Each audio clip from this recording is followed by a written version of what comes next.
Hello students, तुम्हा सर्वांचं स्वागत आहे माझ्या यूट्यूब चॅनलवरती आणि मी तुमची खुशी मॅम. आज तुम्हाला इयत्ता 8वीतील इतिहासातील धडा 3 ब्रिटिश सत्तेचे परिणाम या धड्याच्या स्वाध्यायावरील प्रश्नांची उत्तरे घेऊन आलेली आहे. स्वाध्यायातील प्रश्न पहिला, दिलेल्या पर्यायापैकी योग्य पर्याय निवडून विधाने पुन्हा लिहा. 1. पोर्तुगीज, डच, फ्रेंच, ब्रिटिश हे भारताची बाजारपेठ काबीज करण्याच्या सत्ता स्पर्धेत उतरले. 2. 1802 दुसरा बाजीराव पेशव्याने इंग्रजांशी तैनाती फौजेचा करार केला. 3. जमशेदजी टाटा यांनी जमशेदपूर येथे टाटा आयर्न अँड स्टील कंपनीचा पोलाद निर्मितीचा कारखाना स्थापन केला. पुढील प्रश्न क्रमांक 2. पुढील संकल्पना स्पष्ट करा. मुलकी नोकरशाही. उत्तर: मुलकी नोकरशाही म्हणजे राज्याचा कारभार चालवण्यासाठी नेमलेला सरकारी अधिकारी व कर्मचाऱ्यांची व्यवस्था होय. ब्रिटिश काळात भारतातील प्रशासन चालवण्यासाठी मुलकी नोकरशाहीची व्यवस्था करण्यात आली. या अधिकाऱ्यांचे प्रमुख काम महसूल वसूल करणे, कायदा व सुव्यवस्था राखणे आणि सरकारी आदेशांची अंमलबजावणी करणे हे होते. ब्रिटिशांनी आपल्या सत्तेचे नियंत्रण मजबूत करण्यासाठी या व्यवस्थेचा उपयोग केला. भारतातील प्रशासन सुरळीत चालवण्यात मुलकी नोकरशाहीची महत्त्वाची भूमिका होती.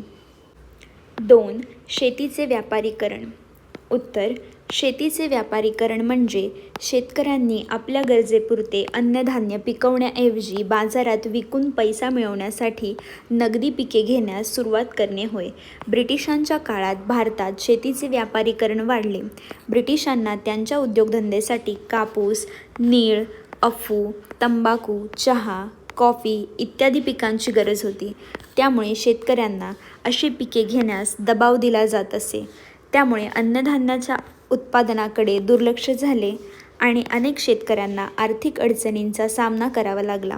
अशा प्रकारे शेती उत्पन्नाचा उद्देश स्वतःच्या गरजा भागवण्याऐवजी बाजारपेठेसाठी उत्पादन करणे हा झाला.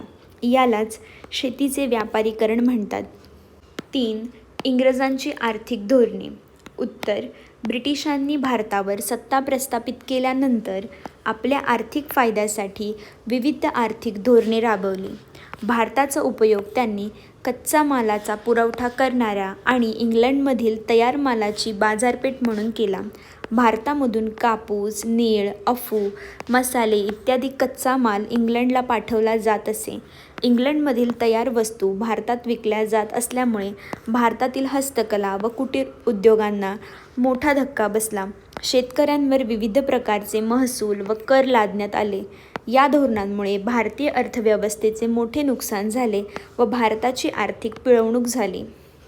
पुढचा प्रश्न क्रमांक 3. पुढील विधाने सकारण स्पष्ट करा.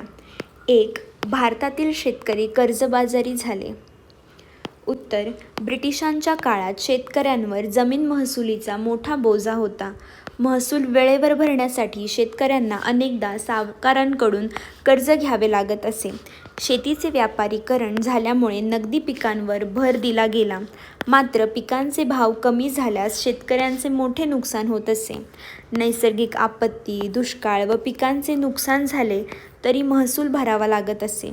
कर्जावरील व्याज वाढत गेल्यामुळे शेतकऱ्यांना कर्ज फेडणे कठीण झाले.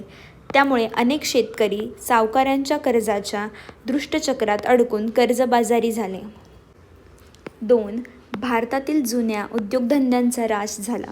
उत्तर: ब्रिटिशांच्या आर्थिक धोरणामुळे भारतातील पारंपरिक उद्योगधंदे व हस्तकला यांचा ऱ्हास झाला. इंग्लंडमध्ये यंत्राच्या साहाय्याने मोठ्या प्रमाणावर तयार होणाऱ्या वस्तू भारतात स्वस्त दरात विकल्या जाऊ लागल्या. त्यामुळे भारतीय हातमाग व कुटीर उद्योगांच्या वस्तूंना बाजारपेठ मिळेनाशी झाली. ब्रिटिशांना भारतीय कच्चा माल महाग मिळू लागला आणि त्यांच्या उत्पादनाची मागणी कमी झाली. परिणामी अनेक कारागीर व हस्तव्यवसाय करणारे लोक बेरोजगार झाले आणि भारतातील जुन्या उद्योगधंद्यांचा ऱ्हास झाला. शेवटचा प्रश्न 4. पाठाच्या मदतीने पुढील तक्ता पूर्ण करा. व्यक्ती आणि कार्ये. लॉर्ड कॉर्नवॉलिस भारतात नोकरशाहीची निर्मिती केली. लॉर्ड बेंटिक सतीबंदीचा कायदा केला. लॉर्ड डलहौसी दत्तक विधान नामंजूर करून संस्थाने खालसा केले. William Jones Asiatic Society of बंगालची स्थापना केली? तर इथे आपल्या सर्व प्रश्नांची उत्तरे झालेली आहेत. व्हिडिओ आवडला असेल तर चॅनलला प्लीज सबस्क्राईब करा, व्हिडिओ लाईक करा, शेअर करा. काय डाऊट असेल तर कमेंट सेक्शनमध्ये नक्की विचारा. भेटूया नेक्स्ट व्हिडिओमध्ये. Thank you for watching. बाय.